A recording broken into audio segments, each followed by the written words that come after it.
Hey, it's Steve with the Pennsylvania Faith Coalition. We have a really good podcast today. We have an expert on international affairs with us. Here at PFC, we certainly are dealing with local issues, but we also want to try to present you with other types of content spanning across the world, frankly, and this is a great example of that. So today we have David with us, and he's going to be talking about some of the issues over in the Middle East, and then we're going to roll it into how does that affect us here in the United States as Christians, and then try to roll all that into a closing message. So thank you so much, David, for being here today. I know you're super, super busy. Go ahead. You have the floor.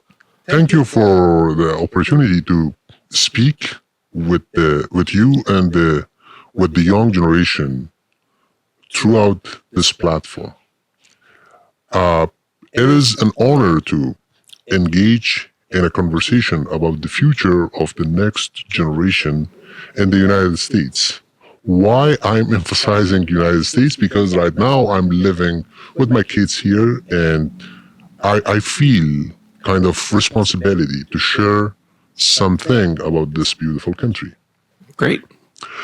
Because the path this generation chooses will shape not only this nation, but the future of freedom around the world. Why? Because the United States, as the strongest country in the world, has its impact directly and indirectly over all the world. Before I begin, I want to respectfully note that I will keep certain personal details private for the safety of my family who are currently living overseas. However, I believe I can offer something meaningful, a perspective shaped by experience. I think I have enough experience in this regard, and I have been to more than 60 countries in the world. And I'm seeing differently than you are seeing here. Sure. So I come from a place where freedom is not guaranteed, where institutions are fragile, where the rule of law is inconsistent, and where the absence of accountability leads not to progress, but to instability and decline. The perspective has given me a deep appreciation for what makes America exceptional. The stakes for America's young generation, let me be clear. The greatest challenge facing young Americans today is not a lack of opportunity. It is a growing disconnect from the principles that created those opportunities. America did not become the strongest and most prosperous nation in history by accident. It was built on timeless principles: individual liberty, personal responsibility, limited government, free enterprise, and the rule of law are among the top core values that shaped this great nation. These are not just political ideas, they are the foundation of a free and thriving society. Yet today, too many young people are being led to believe that success comes from government dependence rather than personal initiative. The quality of outcome matters more than equality of opportunity, and that comfort is more than important than freedom. The shift is not just concerning, it is unsustainable. Freedom versus dependency. This generation faces a defining choice. Will they choose the path of freedom with the responsibilities, risk, and rewards, or will they accept the path of dependency where security is promised but independence is gradually lost? History teaches us a clear lesson. I have lived in an environment where opportunity was limited, where instability was constant, and where the future was uncertain. In the United States, I encountered something fundamentally different, a system grounded in principles that empower individuals to succeed. The system is worth preserving. Message to the young Americans, to the young people of this country, this great country. You have inherited the greatest system of freedom and opportunity the world has ever known. But it is not guaranteed to last. Freedom requires responsibility. Opportunity requires efforts. And a strong nation requires engaged citizens. If you want a better future, you must be willing to stand for the principles that make that future possible. Be informed, be courageous, defend your freedom, and never surrender your ability of think for yourself. Thank you for creating a space for this important conversation. The future of this nation will not be shaped by chance, but by the values, convictions, and actions of the next generation, and the responsibility is too important to ignore. Agreed. Strong nations are built by individuals who take responsibility for their lives, their families, and their communities. Weak nations are formed when people become dependent on systems that cannot sustain themselves. I have seen what happened when institutions fail, when trust collapses, when opportunity disappears, and when voices are no longer free. This is not a theory, it is a reality. I lived this life, and I have enough experience from my own country. The battle of ideas. The future of America will decided not only in election, but in classrooms, in conversations, and in minds of young people. This is a battle of ideas. Will the next generation be taught to think independently, to question assumptions, and to engage in open debate? Or will they be pushed toward conformity, censorship, and one-sided thinking? True education does not impose ideas. It equips individuals to think critically and arrive at the truth. Without that, freedom cannot survive. American exceptionalism is one of my core wishes and core ideas. From the day that I landed to this country, I saw America like an exceptional country in the entire world. Even the nature here was so generous that provided some capabilities that you cannot see in any other part of the world. United States is like a gift from the God to these people. And honestly, if anyone tries to figure it out how valuable life is here to be spent, I'm just requesting them to have a trip to Africa, Exactly. or some countries in the Asia. It's a very good point. And they will learn the exact value of being a citizen in the United States. Yeah, send them over for 30 days and see if they come back alive. Exactly. And the main idea is that if you are enjoying such a beautiful environment, endless freedom, and you are free to do as you want or wish, so what is your problem? Yeah. This is why I love the term American exceptionalism. Despite its imperfections, the United States remains a unique force for good in the world. It is a nation founded on the belief that right come not from government, but from God. And the government exists to protect those rights, not control them.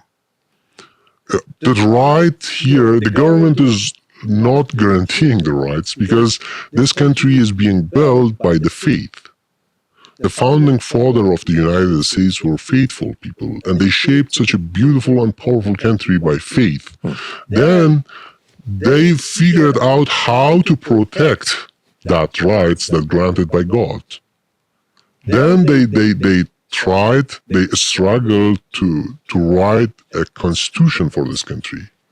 This is the way that I'm seeing versus the way that people thinking that these prosperity, these freedom of speech, and these all facilities come from nothing. No, this is totally wrong, and I can prove it with hundreds of reasons and logics.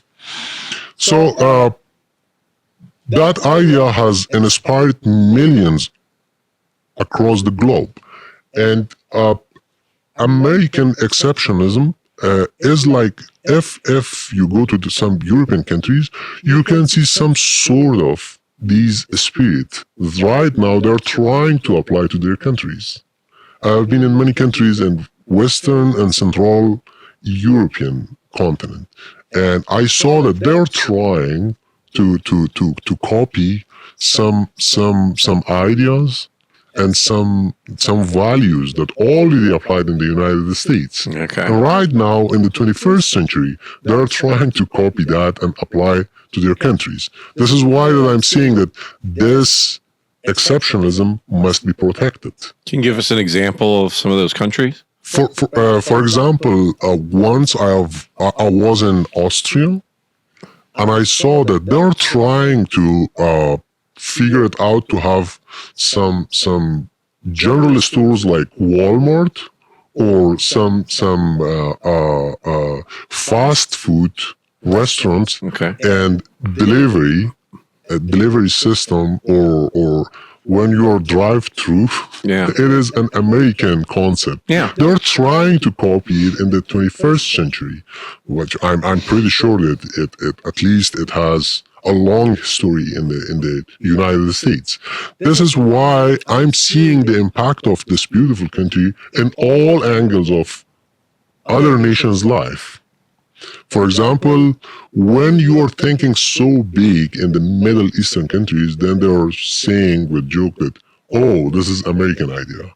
Okay. It seems that when you are thinking about the United States, this country is like an exception. And this exceptionalism is a value that must be protected by the generation after this generation. And if there is no program for that, if there is no enlightenment, if there is no insightful programs, then I'm pretty sure that they won't have a clear idea for their future. Okay.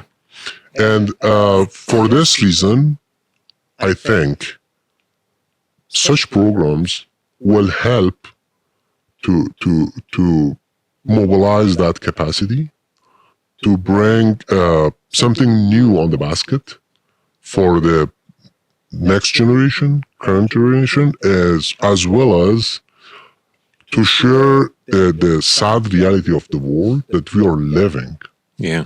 Because when we are talking about the life here, the young generation are so ideal. They are talking to you ideally, which is not reality. The way that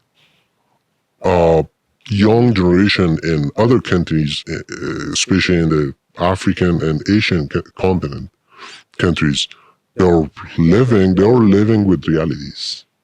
Here, the young generation, as they wish and they got it, so it is easy for them that they're thinking the prosperity, the freedom, and the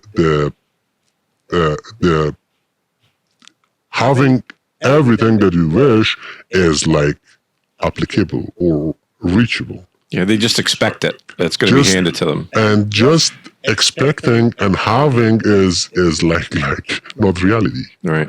And if you have it, you should protect it. And protection is not guaranteed by nice talking.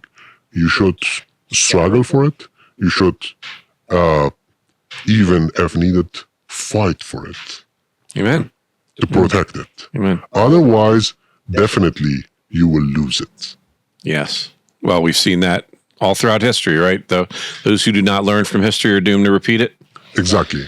Yeah. So we're going to take a break for 20 seconds, and when we come back, I've got a bunch of questions for you. So we will take a break now. How can we better equip kids to stay grounded in truth and faith? In a world that instructs our children only one side of the story, our goal is to help shape young children to think for themselves about culture, politics, and religion. By teaching them about the concepts of smaller government and free markets, they can hopefully form their own opinions for their future. We want to empower pride in the United States, its founding principles, and the Constitution. We hope to inspire them to question opposing ideas on socialism and DEI, which is being pushed in the classroom, and to notice the political bias in their education. And finally, strengthening exploration of faith, traditional values, and moral viewpoints.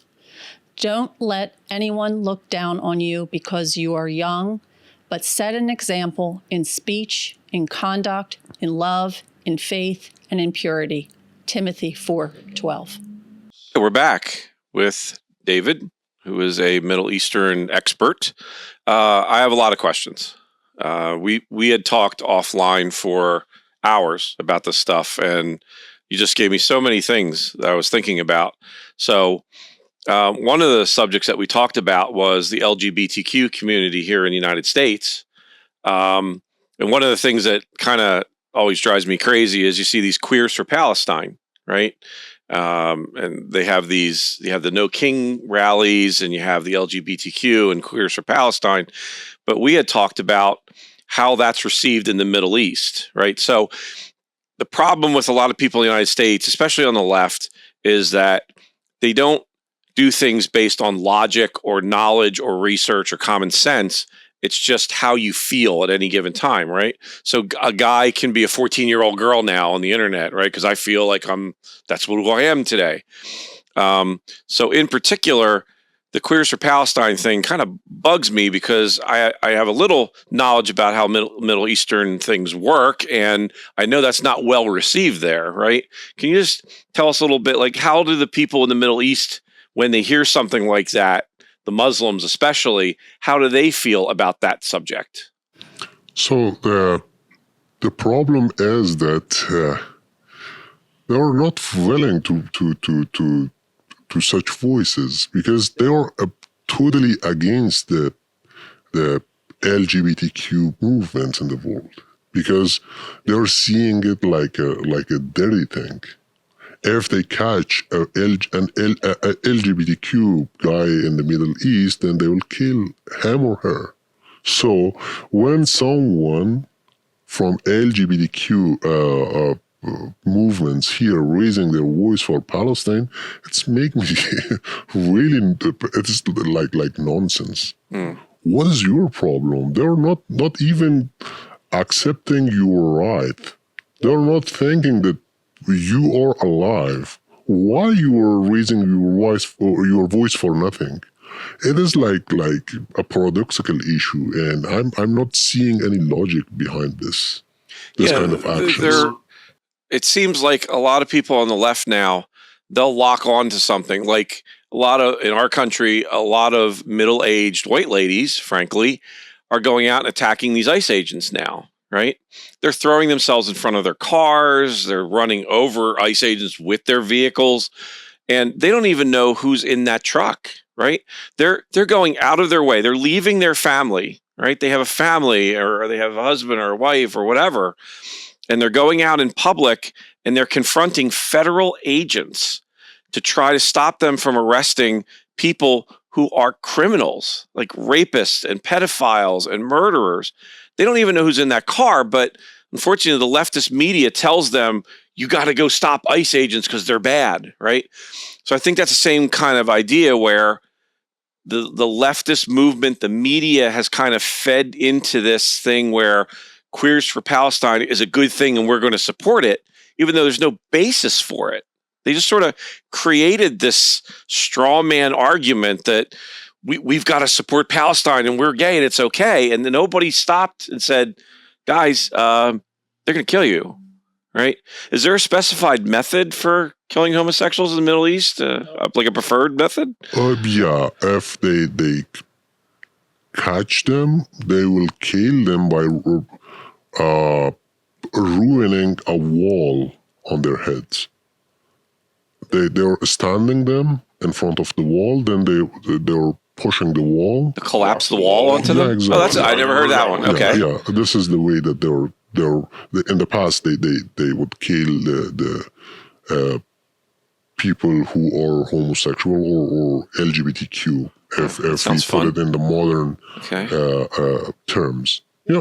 How about the old methods? We do the old school beheadings and throwing them off tops of buildings. Exactly. Yeah. Mm-hmm. So if you're a Queer for Palestine supporter, you might want to stop. I tell people this on Facebook all the time. Do some research.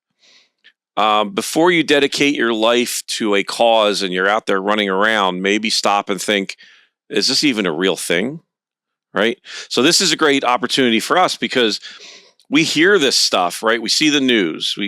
I listen to MSNBC, which is MS Now, CNN, because I want to know all sides of everything, right? I don't just listen to Fox News.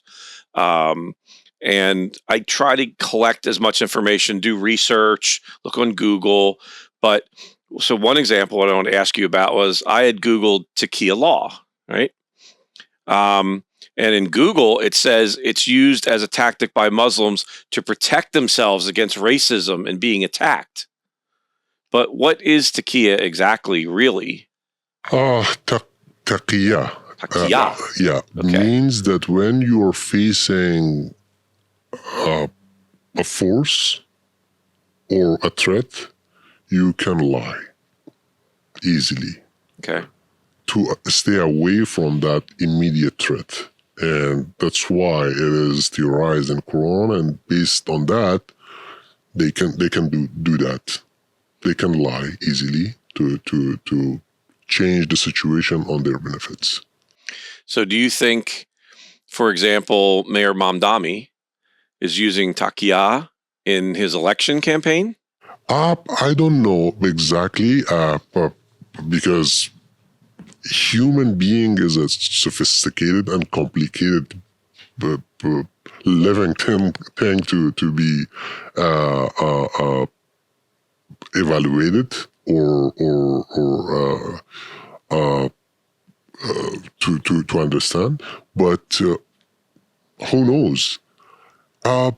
He came with a lot of promises, a lot of big things and big changes that I honestly shocked. And then I went through the rules and regulations and laws, and I saw that no, a simple mayor doesn't have the authority to bring all these changes. Right, he needs the governor's approval. First, and the second, when we are living in a country, we should be respectful. Honestly, I'm trying to respect this country's flag, constitution, religious views, people. Why? Because they welcomed me warmly. And what can I do in the back, or what can I share, is to at least, if I don't have anything to share with these good people, at least should be respectful. Mm-hmm. So think vice versa. Is it possible for a Christian American to go to in an Islamic country and become mayor? No. It's impossible. It's impossible. It's impossible. Right. Even if you are a Christian, you're not allowed to enter in a mosque. You're not allowed. Right. There are cities, holy cities in Saudi Arabia and some other countries, holy cities. And as Christians and Jews, you're not allowed to enter to that entire city. And there are some gates 15 miles away from the center of the city, and it says Shahrul Haram. What does it mean? It means that it is prohibited for all Jews and Christians. You are not even allowed to enter the city, entire city. So, what is the difference? The difference is that when you are here, you can educate yourself. You can have access to the best educational standards, but at least you should have the logic and the wisdom to respect all these facilities provided by this country to you and your family. Yeah. For another example, I have heard that I don't know it is right or wrong. I cannot confirm it, but I saw it 2-3 times, but I'm pretty sure it's not wrong. Islamic communities in Texas were able to change a name of avenue and put Imam Muhammad al-Ghazali names on that avenue. Yes, I saw that on the news. So, it's not understandable for me, to be honest. Who did that? First, and who was the mayor? Second, and thirdly, how they convinced to change and put the name of Imam Muhammad al-Ghazali on a street in Texas of the United States. Yeah. Do you know who was Imam Muhammad al-Ghazali? He was the first version of like Osama bin Laden. Yeah. So, you have the freedom to bring all these changes here in the United States. That's why I'm emphasizing to the young generation of this great nation that please stay awake. Stay awake. Otherwise, you will lose all the opportunities to rebuild the mistakes that you have committed in the past. Yeah. And I'm pretty sure that if you do not stay awake on time, then sometimes correcting mistakes will be impossible because the time is flying. And then you don't have the capabilities and the potential to bring all these changes and make all that mistakes correct once again. Right. The second issue that think vice versa. Is it possible for an American to go to Saudi Arabia and change the name of a street and put the name of Abraham Lincoln? Yeah. No, it's impossible. Yeah. So I think those who are coming here at least should have this wisdom that, okay, this country provided us a safe life, a standard education for our children, food for ourselves, and even some of those families are supporting their family members inside their countries. They're sending money from here to their countries. So at least be respectful. At least respect this nation. Yeah. And do not try to change this country by your vision. For another example, which is really interesting for me, I told you I have been in more than 60 countries in the world. So if you go to China, you cannot see little America there. But here, easily you can find Chinatown or little China, little India, or little Rome, little Italy, little everything. Singapore, yeah. So what does it mean? It means that this country is huge enough and also patient enough, but everything has a limitation. Sure. You should reach to that point that enough is enough. I was walking the day before yesterday and I saw an alert flag in the neighborhood. Do not trespass, otherwise you are entering to my private property, and Okay. it's unlawful. So you should have such caution in the inside the United States nation to bring the people that okay, we have some limitation, and if others crossing the border, so we should stand against them, and especially the young generation. Yeah, I think the problem is that because we've introduced this concept where everything is racist, and especially white folks don't want to be called a racist. That's one of the worst possible words you could ever be called. So, in an effort to avoid being called a racist, we have this thing called I call it suicidal empathy, where we will kill ourselves trying to help somebody else. So, because of that, there is no limitation. Middle Eastern Muslims, and we'll talk about this in another segment, but they can pretty much do almost anything at this point. And the middle-aged white folk Americans will just keep backing off constantly. The problem is then that's the military tactic, right? You keep gaining ground. And eventually, now you're backed up to a cliff and your enemy's got you right there. And then one day you say, wait a minute, how did I get here? Right? We have a thing in English. It's putting a frog in a boiling pot of water, and it's cool, and he's swimming around, and he likes it, and it gets a little warmer, and then he's boiled before he realizes he's cooked. That's the typical American right now. We are the frog in the boiling pot of water, and the temperature is now at 200 degrees, right? And people are just too scared at this point to say, no, enough is enough. We have to stop. That's what we are trying to do with the Pennsylvania Faith Coalition, to say, wake up, look at what's happening to our country, and you can do something about it. Don't sit back and just say, oh, there's nothing I can do about it. I'm just going to let myself be conquered, right? And that's the attitude of a lot of people. I'm a migrant, but based on fair and justice, honestly, I'm just seeing that it's more than enough. If someone else from another country coming to my country to dictate me how to live and try to change my street's name, Right. No way. It's not acceptable for me.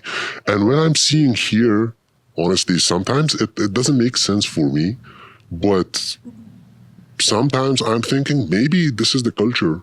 This is the cultural differences, but not understandable for me. Maybe it's a cultural thing, cultural issue. These people are accepting these, but as a human being, if someone coming to my country and change the name of street and tell me how to live, no, it's not acceptable. Even the laws and regulation don't allow that gentleman to do so. Yeah, it's funny you mention that, because I watched that video several times, and it's on YouTube if anybody wants to look at it. It was I guess a city or council meeting, and one of the local guys got up and he said, hey, why did you change this street name? This is a terrorist guy. We're in Texas. Why did you do this? And the mayor got really miffed at him and started yelling at him. And I think at one point he basically told him, like, get out of the meeting. So the mayor shouted him down, and people were calling this guy racist, but he had a valid point. This is Texas, right? It's the most American state in the union. It's Texas. And nobody voted on it. The sign went up. And he's like, what just happened? We didn't vote for this. Where did that sign come from? Isn't he a terrorist? And just completely got shouted down by the mayor and some of the other people. Political pluralism is not bad thing. But before that, you have some core values, as I've mentioned several times before. You should defend your core values and culture as well. Yeah. As a nation, you have some core values to be protected. So, political pluralism, yeah, most welcome. But let's see it from another angle. What is the benefit to change an English name in an English-speaking city of the United States and change it to an Arabic name? I didn't find any logic behind this. Well, it's control. It's totally control. So even the pronunciation of that name is really hard for some Yeah, Americans. no Texan's going to get that. Let's try it. Let's try it. Can you? Okay. Imam Muhammad Ghazali. Not even going to start. So if it's really hard for you to pronounce, and one day you need to go to that avenue, yeah. So what do you do? Right. Meet me at the corner of street and exactly. Yeah. Exactly. And Jihadi Avenue.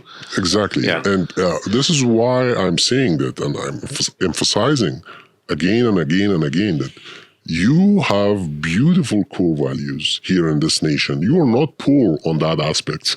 Right. You are super rich. Your founding father provided that base really on hard rocks that's not collapsible. Your responsibility is just to protect that. Yeah. And sometimes just small repairs, nothing else. But when you are trying to bring some new things, which is not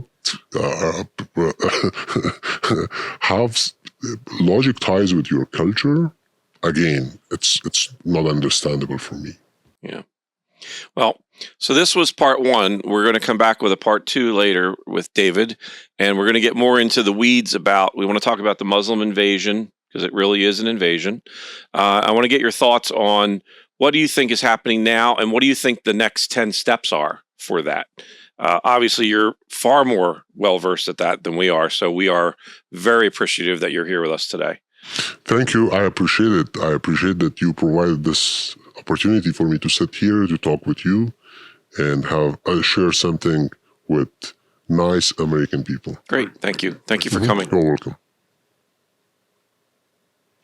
Okay. So, yeah, that actually doesn't last 15 minutes.